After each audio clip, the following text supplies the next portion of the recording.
Retour au Mediapart Live exceptionnel sur la répression des mobilisations sociales, des mobilisations populaires.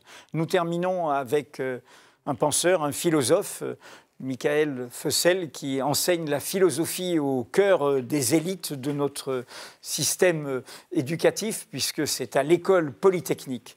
Michael Fessel, bonjour. Bonsoir. Vous sortez ce livre, Récidive, 1938, qui est salué par Antoine Perrault sur Mediapart comme un essai lumineux, où vous nous expliquez que ce n'est pas 1938 qui se répète, mais que ce qui se répète, c'est ce mécanisme par lequel une démocratie s'affaiblit elle-même. Comment un manque de démocratie est au cœur de ce renoncement. Oui, souvent on dit que les démocraties sont faibles parce qu'elles sont démocratiques, c'est-à-dire qu'en réalité on y passe tellement de temps à discuter, tellement de temps à confronter les opinions ou à discuter les vérités gouvernementales dans la presse que par rapport à des régimes autoritaires, voire même dictatoriaux, elles seraient marquées par une impuissance. Et c'est un discours qu'on retrouve aujourd'hui et qu'on retrouve aussi dans le discours historique. Je ne parle pas celui des historiens, je parle plutôt de cette espèce de sens commun qu'on a ou cette doxa qui se révèle sur les années 30. Et en explorant un peu par hasard cette année 1938, à travers sa presse d'ailleurs, je me suis rendu compte que la France de 38, c'est-à-dire, il faut le rappeler, la France qui passe du Front populaire à un gouvernement plutôt centre-droit, non pas à la suite d'élections, mais d'un renversement d'alliance. L'Assemblée reste la même. L'Assemblée reste la même, c'est l'alliance du parti radical de Daladier qui change. Eh bien, la France de 38, que l'on présente souvent justement comme inconsciente, hédoniste, profitant des congés payés et donc incapable d'être armée face, à tous les sens du terme, face au totalitarisme nazi, cette France est déjà prise à ce moment-là dans des processus qu'on appellerait aujourd'hui de dédémocratisation. C'est-à-dire qu'en réalité, il y a cette conviction, cette croyance plutôt d'ailleurs, qui s'impose que nous ne pouvons plus nous permettre, ça renvoie au sujet de votre soirée, nous ne pouvons plus nous permettre les largesses de l'état de droit à un moment où nous sommes entourés dans une Europe de plus en plus hostile à la démocratie par des pays conquérants. Qu'est-ce qui vous a amené à faire ce livre ? Alors c'est un petit peu par hasard, j'ai découvert un petit peu par curiosité au départ la presse d'extrême droite à la fin de 1944, en particulier Je suis partout, qui était le journal hitlérien. Le journal antisémite radical, pro-hitlérien, et on trouve sur Internet maintenant la totalité de ces numéros, et j'étais frappé par le cynisme particulier de ces auteurs que je m'attendais à voir un petit peu repentants, si vous voulez, en 1944. Et c'est presque une question de langue. En fait, je me suis posé la question de savoir comment cette langue de la violence absolue, du racisme institué, de l'antisémitisme devenu industriellement mortel, comment cette langue était devenue possible.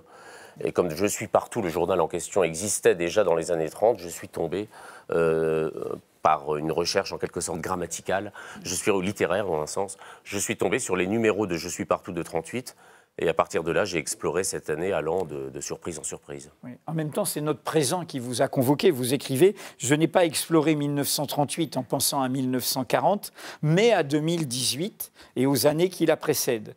Tout le pari de ce livre réside dans une neutralisation de l'anachronisme, par une idée de redoublement. La France de 1938 devient éclairante à partir du moment où on met entre parenthèses Vichy, c'est-à-dire qu'en fait, on voit le mécanisme à l'œuvre qui va permettre la catastrophe. Qui permet la catastrophe, ou en tout cas qui explique pourquoi la catastrophe a été, dans bien des milieux, populaire, si j'ose dire, ou en tous les cas vue avec quelque chose comme une divine surprise. C'est la formule de Maurras.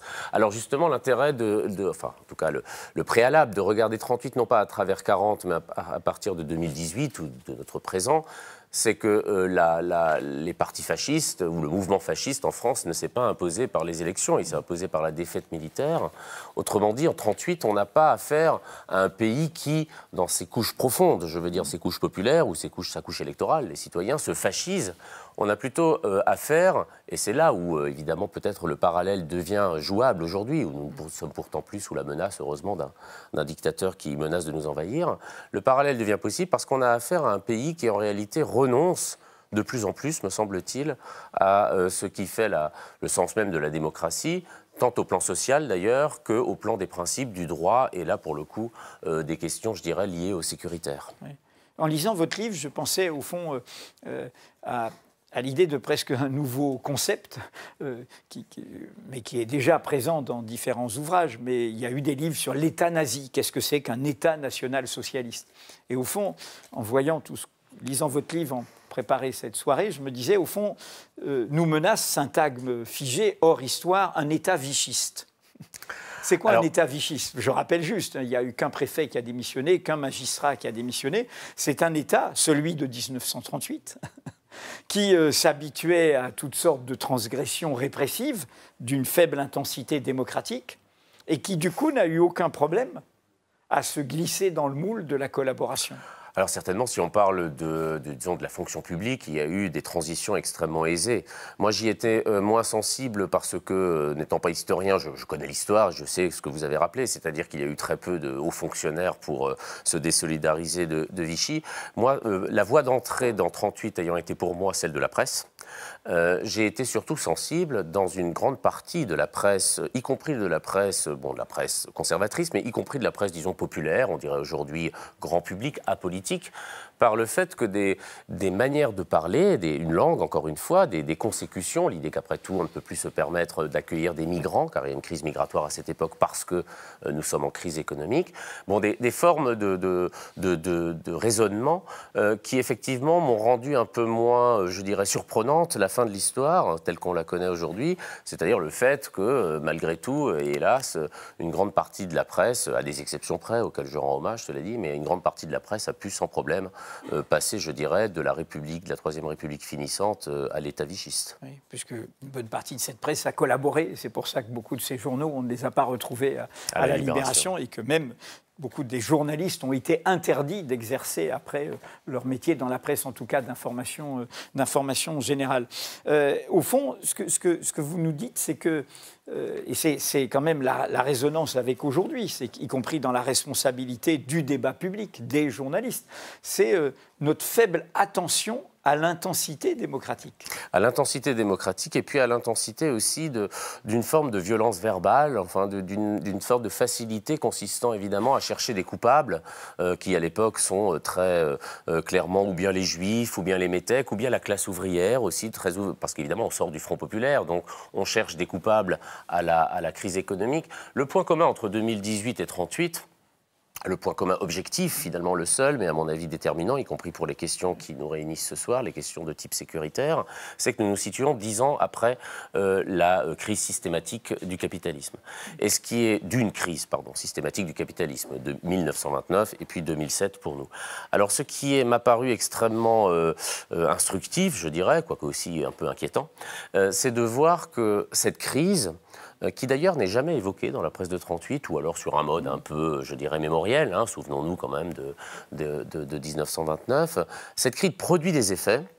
Elle produit des effets sociaux, elle produit aussi des effets de crispation démocratique de plus en plus grands, mais qui ne sont jamais rapportés à leur cause réelle. C'est pour ça que, par exemple, en 1938, on explique qu'une des causes, le principal coupable de l'état économique et voire militaire de la France, c'est le Front populaire, autrement dit une politique qui renvoie 2 ans plus tôt. Alors qu'en réalité, là les historiens beaucoup l'ont montré, on est quand même dans un retour de la crise, enfin on est plutôt dans une des suites, une des conséquences inaperçues de la crise de 29, conséquences qui ont des effets sociaux, de montée des inégalités, mais qui ont aussi des effets non démocratiques ou adémocratiques, c'est-à-dire que le divorce entre la société française et l'idée d'égalité sociale produit des effets sur le goût ou l'amour pour la liberté. Il y a... Comme ça, c'est un hasard objectif. Il y a une résonance dans votre livre, c'est qu'il y avait un magazine que vous présentez comme l'anti « Je suis partout », qui s'appelait, comme s'appelle un hebdomadaire aujourd'hui, Marianne. Et vous interpellez, au fond, une certaine forme de credo républicain qui, en fait, n'est pas intensément démocratique. Alors Marianne, justement, à cette époque-là, c'est le journal républicain au sens où il refuse à la fois, disons, le fait que le Parti communiste soit complètement axé sur Staline. La gauche radicale. La gauche, oui, sur le stalinisme, en fait. C'est plutôt le caractère antidémocratique déjà. Et puis, il critique aussi, et c'est un des aspects quand même très centraux de la période, qui n'est pas sans écho avec aujourd'hui, la radicalisation des mouvements de droite. Hein, c'est-à-dire quand même qu'il y a, à ce moment-là, dans la presse conservatrice, de plus en plus, hein, au grand malheur de grands conservateurs, je dirais, authentiquement démocratiques, comme Bernanos, comme Kérylis, c'est un journal qui se veut républicain, mais dans la tradition justement démocratique. Or, ce qui est très frappant en 1938, c'est que nous sommes toujours en République. Moi, je ne suis pas, et de ce point de vue-là, le parallèle doit être précisément fait. On n'est pas, à mon sens, déjà dans la post-démocratie. On est dans une République qui affirme ses valeurs, mais qui les affirme sur un mode de plus en plus autoritaire.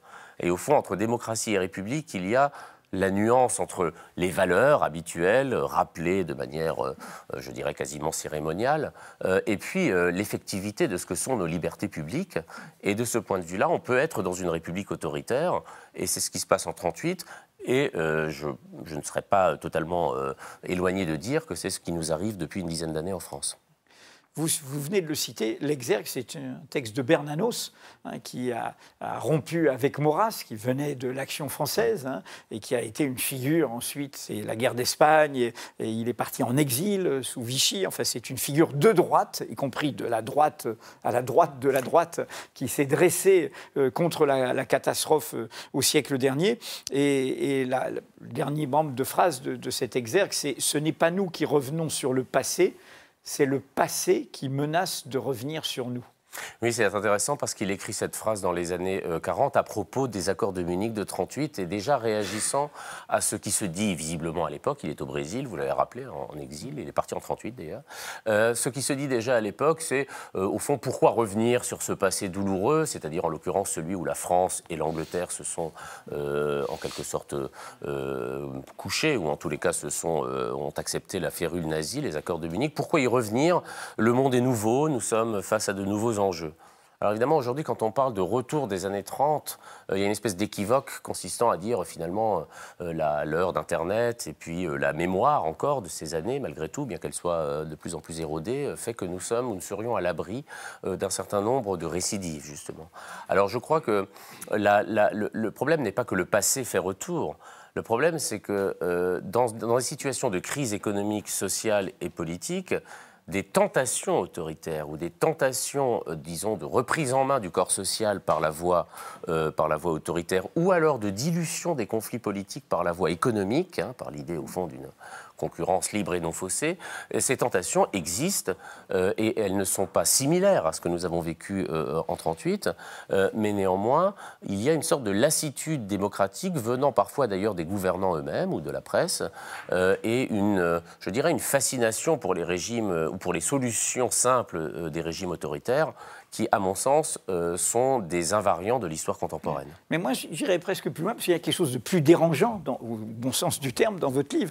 Quand certains disent le retour des années 30, les mêmes qui disent c'est les progressistes d'un côté face aux nationalistes, aux populistes, aux illibéraux, progressistes, libérales, nationalistes, populistes de l'autre, et puis l'idée, au fond, c'est nous ou l'extrême droite.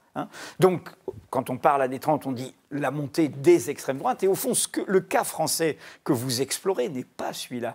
Non, justement, parce que ce n'est pas l'extrême droite qui gouverne à Vichy. C'est ceux qui, au cœur de la République, ont renoncé à l'intensité démocratique de la République. C'est ça la catastrophe. Bien sûr, la catastrophe, en tout cas la catastrophe de 1938, parce que celle de 1940 est encore un peu différente. Elle est militaire et puis elle, pour le coup, là quand même, c'est tout de même une grande partie de l'extrême droite qui va prendre le pouvoir. C'est la catastrophe de 1938, à mon sens, c'est la catastrophe d'un abandon de la démocratie par la démocratie elle-même ou par la République elle-même. Là, je vous suis tout à fait. Après, il y a, et ça, j'en parle non pas simplement par effet de prudence, mais par rapport aux effets actuelle. Il y a une tentation aujourd'hui de considérer que finalement nous ne serions déjà plus dans une démocratie ou et là je souscrirais au moins à l'idée que l'état de droit subit des atteintes depuis une quinzaine d'années qui sont extrêmement préoccupantes. Mais je ne voudrais pas, parce que c'est aussi une des choses qui s'est passée dans les années 30, je ne voudrais pas pour autant que l'on en conclue qu'il n'y a pas de différence entre cette démocratie affaiblie et volontairement affaiblie, je dirais, par un certain nombre de décideurs, et puis le pire qu'on nous promet. Donc le pire qu'on nous promet, c'est justement ce qu'on appellera aujourd'hui, à tort, à mon avis, populisme, que j'appellerais plus volontiers nationalisme autoritaire. Pour moi, il y a une différence, mais la question fondamentale, effectivement, là je vous rejoins, c'est de savoir s'il y a une alternative entre les deux. Autrement dit, si nous n'avons pas le choix, il n'y a pas de tiers exclus, si nous ne sommes pas progressistes, dans un sens qui est d'ailleurs rarement défini, enfin il est rarement défini parce que progressiste, dans l'image dont enfin la manière dont on en parle aujourd'hui, ne se définit que par opposition à un nationalisme. Autrement dit, le progrès en question, c'est de ne pas tomber dans le nationalisme. Et alors là, évidemment, cette alternative-là, non seulement me semble discutable d'un point de vue politique, mais en plus, elle me semble quand même condamnée à l'échec. Et là, il n'y a pas besoin d'aller dans les années 30, il suffit de voir ce qui s'est passé en Italie, où finalement, ce qui a quand même produit, à mon sens, ou en tout cas qui a contribué à la prise de pouvoir de Salvini et consorts, si je puis dire, ce sont des politiques qui, de type néolibéral, progressiste peut-être, mais qui désespèrent non seulement une partie des classes populaires, mais même une grande partie des classes moyennes. Oui, on dit le fond de l'affaire, c'est que ce qui se présente comme une alternative, c'est en fait ce qui ouvre la voie à ce qu'il prétend combattre. C'est ce qui facilite très certainement du point de vue de l'électorat, parce que évidemment, et c'est là où ça renvoie un petit peu au tragique de l'histoire, hein, 38, je crois que les hommes, enfin bon, je dis des choses très générales de philosophes là, mais les êtres humains ne sont pas spontanément ni démocrates, ni d'ailleurs fascistes. Il y a des processus de devenir à la fois psychologiques et politiques. Par conséquent, si on mène une politique au nom de la démocratie, au nom de la survie de la République et de ses principes, qui est une politique qui est impopulaire pour des raisons sociales évidentes, parce que simplement elle est destinée en réalité à, ou en tout cas elle produit comme effet des mécontentements globaux, alors le désamour pour la démocratie et l'amour pour des solutions autoritaires peut se nourrir de ce qui, à mon avis à tort, se présente comme un rempart au nationalisme. Donc effectivement, le marchepied souvent des politiques autoritaires, c'est la désespérance sociale. Mais ça, je dirais que l'histoire du XXe siècle le montre de manière éclatante. C'était vrai en Allemagne et c'est certainement vrai en France. Et de ce point de vue, il faut d'ailleurs rappeler qu'en France, le fascisme n'a jamais eu de base sociale. C'est-à-dire qu'électoralement, il a toujours échoué. Et cela, on ne le doit, à mon avis, pas à des politiques de type libéral. On le doit au Front populaire, dont on pense ce que l'on veut par ailleurs, mais qui a maintenu dans l'orbite démocratique les ouvriers, une grande partie des classes moyennes, ce qui a coupé l'herbe sous le pied, en quelque sorte, aux éléments fascisants. En allant dans votre sens, faire... ce qu'avait déjà démontré un historien américain dans un livre qui avait fait événement, Paxton, La France de Vichy, et c'est pour ça que 2/3 des Juifs français ont été sauvés. La collaboration a d'abord été une collaboration des élites de pouvoir, des élites économiques, des élites étatiques et des élites médiatiques ou en partie intellectuelles. D'où ma question, parce que vous montrez dans votre livre qu'en 1938, il y a eu, cette République a été aussi une République répressive des mouvements sociaux. Ce qui est notre sujet ce soir. Et donc, est-ce qu'il n'y a pas dans tout ce dispositif, comme on l'a entendu ces derniers mois, ces dernières semaines, aussi l'installation de discours de guerre sociale, la foule haineuse, un peuple qui ne peut être que méprisable, que vil, que laid, que violent, que... d'extrême droite, que raciste, que antisémite, c'est-à-dire une sorte de rejet du peuple qui installe un dispositif de guerre sociale. Alors la situation de 38 par rapport à aujourd'hui a ceci, je dirais, d'éclairant d'un sens, qu'elle est beaucoup plus précipitée, rapide, puisque nous sommes 2 ans avant le Front populaire. Or aujourd'hui, quand on 2 ans après le Front populaire, et 2 ans avant. Et 2 ans avant 40. Mais là, ce qui compte, c'est 2 ans après le Front populaire, c'est-à-dire dans un moment quand même où au fond le Blum vient d'échouer au Parlement, et donc il y a de facto des effets de vengeance. Bernanos le raconte très bien. De revanche sociale. Oui, de revanche sociale à l'égard du Front populaire, et donc, disons, des classes populaires. Et ça ira effectivement jusqu'à la remise en cause par décret de toutes les avancées, ou de la plupart des avancées, en particulier les 40 heures du Front populaire, donc ça va très vite, c'est 2 ans après leur mise en œuvre, et une répression sociale, parce qu'il y a quand même une tentative de réaction de la CGT, en l'occurrence. Alors là, évidemment, il faudrait faudrait comparer de manière un peu plus fine, parce que le mouvement Gilets jaunes et le mouvement syndical classique, c'est autre chose. Mais enfin, en tous les cas, il est clair que la tentative de réaction ouvrière, ou syndiquée d'ailleurs, ou salariée, se heurte à une répression qui, même selon les critères de l'époque, c'est ça qui m'a frappé dans la presse du moins, selon les critères de l'époque, est considérée comme une répression extrêmement violente, avec plus de 2000 arrestations, beaucoup de blessés, bon, l'usage à profusion de gaz lacrymogène. Alors évidemment là, moi j'ai fait cette enquête, je dirais, ou ce petit voyage, je ne sais pas, bon, virtuel, en ayant des effets de sidération par rapport à des moments présents. Il n'y a pas d'ailleurs que les Gilets jaunes. Quand j'écrivais aussi en partie au moment de la loi, ou des manifestations sur la loi, ou contre plutôt, la loi travail. Il faut ici, c'est toute la difficulté, essayer de comprendre ce qui se passe dans des sociétés et dans des États qui sont dans des moments, disons, de grande crispation liée quand même à la crise, je l'ai dit, économique, et puis à une forme de... Parce que la situation actuelle a une forme de lassitude démocratique, parce que la situation actuelle, c'est que nous ne sortons pas de 2 ans de Front populaire. Nous sortons en réalité, à mon avis, de quelque chose de presque plus troublant, et de plus grave, en un sens. Nous sortons de 20 ans de remise en cause systématique dans une frange très importante de la classe intellectuelle, médiatique, de toute idée, alors je dirais, j'ose employer le terme, il est évidemment délicat de l'employer aujourd'hui, de progressisme, enfin de progressisme social. D'égalité. D'égalité, voilà, exactement. C'est la question de l'égalité. C'est la question de l'égalité. C'est-à-dire qu'en réalité, il y a une tentation de considérer comme quasiment évidente la thèse selon laquelle tous les maux de la société française viennent de cette passion égalitaire dont on a beaucoup parlé, parfois en citant Tocqueville, parfois sans, passion égalitaire qui serait la cause de tous nos malheurs, alors même que tous les économistes sérieux, les sociologues aussi, enfin, et d'ailleurs les citoyens qui le vivent sont mieux placés encore, les Gilets jaunes y compris, pour le savoir, que cela fait 20 ans que les inégalités explosent. Donc il y a cette espèce de hiatus entre un discours dominant, je ne dis pas hégémonique, mais enfin dominant aujourd'hui, consistant à remettre en cause l'idée d'égalité et donc la démocratie d'une certaine manière, en tout cas sa version progressiste, comme étant la source de la décadence française, mais dans une sorte de hiatus incroyable qui fait que les inégalités explosent, mais c'est encore la faute, j'allais dire, du Front populaire, c'est la faute à Rousseau, c'est la faute à Voltaire, mais le problème c'est que Rousseau et Voltaire, enfin Rousseau du moins, Rousseau n'a plus rien à voir avec la politique française depuis 20 ans, alors qu'il avait à voir encore avec la politique française en 1936. C'est-à-dire que, en fait, votre livre, et c'est pour ça qu'il faut vraiment le lire, montre qu'il y a une certaine logique, une politique économique ultra-libérale qui capte la richesse pour une petite minorité, en fait, ne peut aller qu'avec une politique antidémocratique. Alors, il y a déjà dans les années 30 une formule qu'on retrouve aujourd'hui, c'est la formule libéralisme autoritaire, alors évidemment, moi, en tant que apprenti philosophe ou professeur de philosophie, je n'ai rien à dire, enfin j'ai à dire sur la question des principes, mais le concept de libéralisme fait l'objet de toute série d'usages très discutables. Si ce libéralisme, celui que nous vivons, on vivait déjà en 1938, mais parlons du présent, avait à voir avec le libéralisme politique, je dirais que j'aurais moins de reproches à lui faire. Par exemple, le libéralisme politique classique, celui de Montesquieu, c'est discutable parce que c'est très lié à l'individualisme. Enfin, le principe sur lequel il s'est battu, c'est le principe de sûreté. Et le principe de sûreté, ça désigne pas ce qu'on appelle, nous, sécurité. Le principe de sûreté, c'est ça qui est... Souvent, on dit la sécurité, c'est le premier des droits de l'homme. Non, c'est faux. C'est la sûreté qui est dans les droits de l'homme. Et la sûreté, c'est les droits de l'individu face à l'État.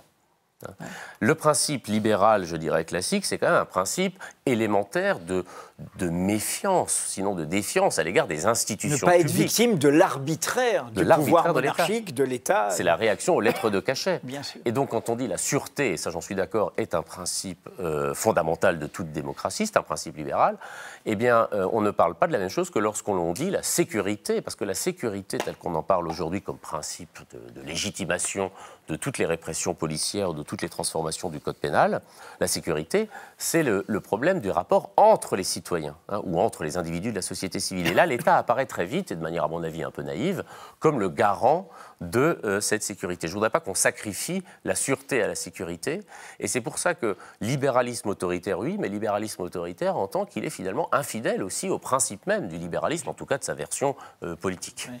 Pour terminer, en pensant à cette année 38, je pensais à quelqu'un qui va remettre en cause justement une sorte de vulgate du progrès comme une histoire écrite dans ses thèses sur l'histoire. Je pense à Walter Benjamin qui va se suicider à Portbou en essayant d'échapper et de fuir le nazisme. Et Walter Benjamin est en France en 38.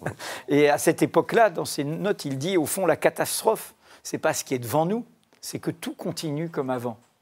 La catastrophe, c'est que rien ne se passe. Voilà. Parce qu'il est certainement témoin de ce que cette espèce d'inertie qui s'empare de la société française, qu'il voit et qu'il avait déjà vu, évidemment, et de plus près encore en Allemagne, en réalité n'est pas simplement sans effet, c'est-à-dire qu'il y a des catastrophes à venir. Mais Benjamin est aussi intéressant, et c'est le sens aussi de ce livre. Il est intéressant parce qu'il marque dans la tradition marxiste une rupture, vous l'avez dit, avec la téléologie du progrès, en disant il faut aussi se souvenir des possibles du passé qui n'ont pas été réalisés.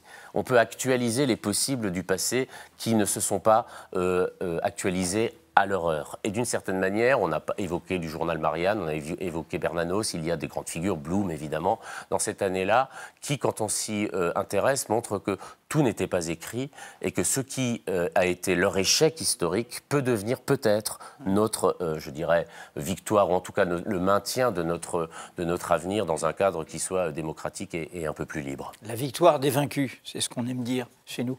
Voilà, il faut vraiment lire ce livre. Je le résume en vous citant. Le détour par 1938 permet de voir en accéléré une démocratie qui prétend se défendre en empruntant les armes de ses adversaires les plus acharnés. C'est ce qu'on a documenté pendant toute cette soirée. C'est ce que Récidive de Michael Fessel nous permet de penser et de comprendre. Voilà la fin de ce Mediapart Live. Nous sommes tous concernés. Agissez en votre lieu et pensez avec le monde, comme le disait Édouard Glissant. Nous sommes tous requis. On ne peut pas tourner la tête, dire ça n'arrive qu'aux autres. Non, vous l'avez vu, ça arrive aux militants du climat, aux supporters de foot, aux jeunes des quartiers populaires et évidemment aux gilets jaunes. C'est le sens de notre alarme ce soir. Et si elle vous a intéressé, n'hésitez pas à nous soutenir. Abonnez-vous. Mediapart ne vit que de votre soutien. Merci.